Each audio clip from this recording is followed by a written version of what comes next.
Ye the new regime eba yenko shi obia excavator biom. Abusan for that Dr. Mahmoud Bawumia baba ka kire Ghana fo nyina se Ghana fo yi.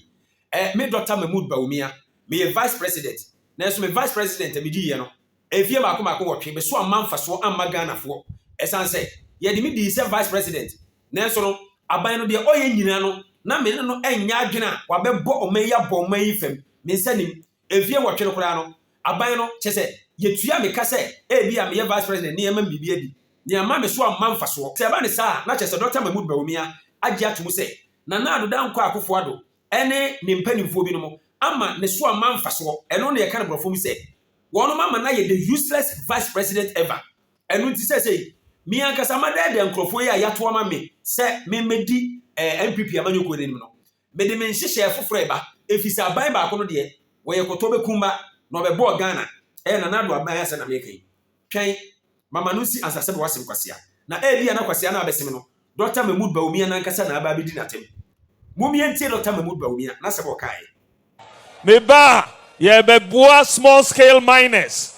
Ye be boa omo ye be hihye minerals development bank na ye nye sika aboa omo na omo ye omo ejuma no to say ye boa ekuafo small scale miners.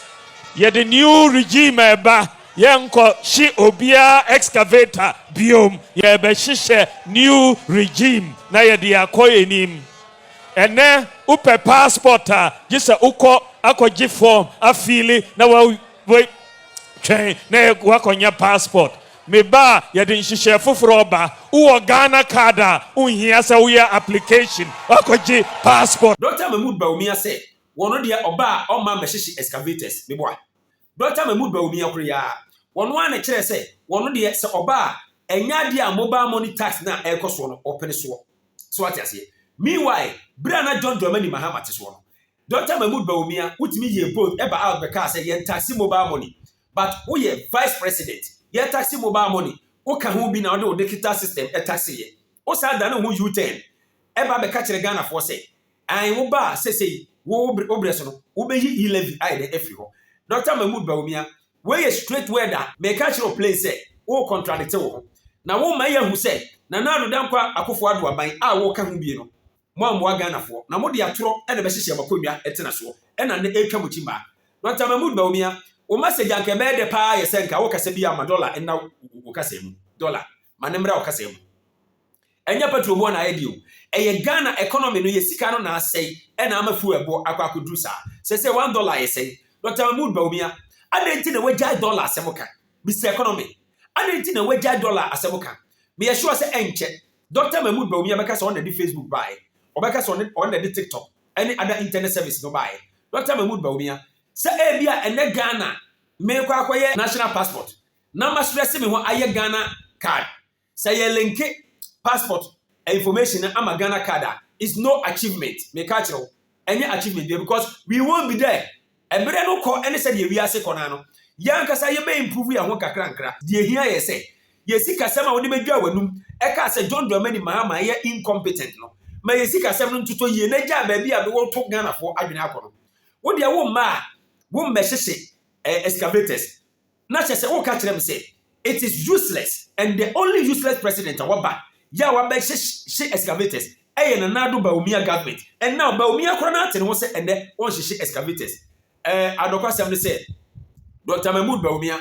wo message any said ye wusi ye wo nema no ni titiriu enti na me say my endorse John Dramani Mahama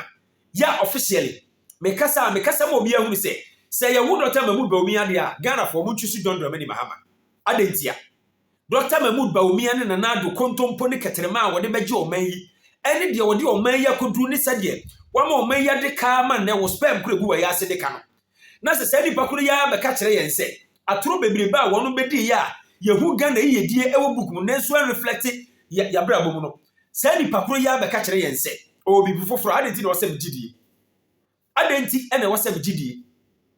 rather than a former president and now oye straight ade na ye say otimi kanokore say me ye say ya oman na e bedru say any obi o be massage with lies na okun no why na wo say yi no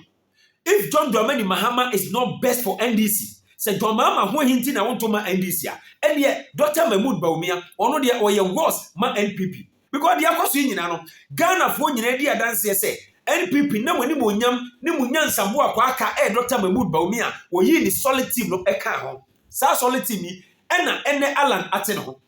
ena Canadian Japan wo pese mo de Ghana fo kase Canadian Japan eje eye Dr. Mahmood Bawumia etum eche John Dramani Mahama but ente sa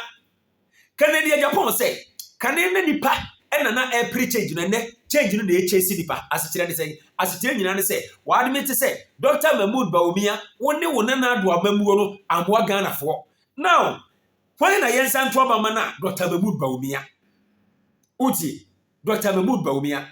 me say me platform ebe boa John Dramani Mahama on one reason e bia nam so nyankopon bema me wode me bone ache me se me tie na na ado ene Bawumia toro ema me blog editia NDC birebi anasa me kan se me editia NDC birebi so what I say me no bia me kasete tia na emom se me mpo mitim ana ma no ana me di NPP wonum bragging policy no echi e kan bibi tia John Dramani Mahama the only way I make me apologize say mebo modern na mema Ghana fo ehu atura Dr. Mahmood Bawumia episode be di president it is possible wa wonim say enye possible and I won for so go and make it possible Ghana for na beto abado na me throw away the electoral commission na mati ase say that assembly see here ya mu change figures be tere no mo ma bi CBM tieniye if he said ne obia be put in place the right measures are also deal with the elections me catch the Ghana police and the Ghana army said mo ya de say aban yi de ode ye fa mu nyina da mo amaje o meya mo so na mo kire say Ghana for ya mabusuafo ayeti ye nkire ya dwen mo hwe do bia yusumo if he say ye ni abre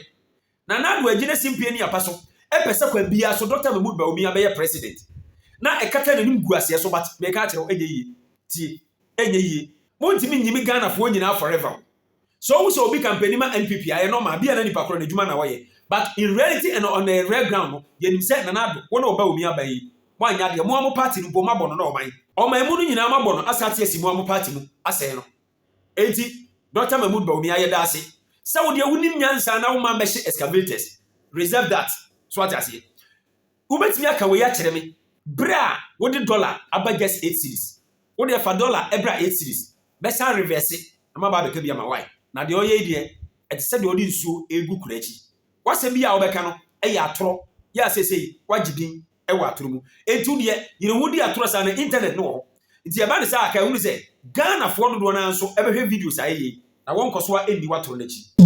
Pay. Sunday money from the United States to Ghana, our motherland, is free. Not just being free, but also best market rate, $5 discount on your first transfer, 0 transfer charges as said earlier. It's simple and instant value to bank account or mobile money wallets. Download Pay now from the App Store or Google Play Store. Signing up is easy. In your first transaction, use NANABA as your promo code and you will receive instantly free $5. The joy of sending money home to Ghana, our motherland, is back. Use Pay because instantly we pay.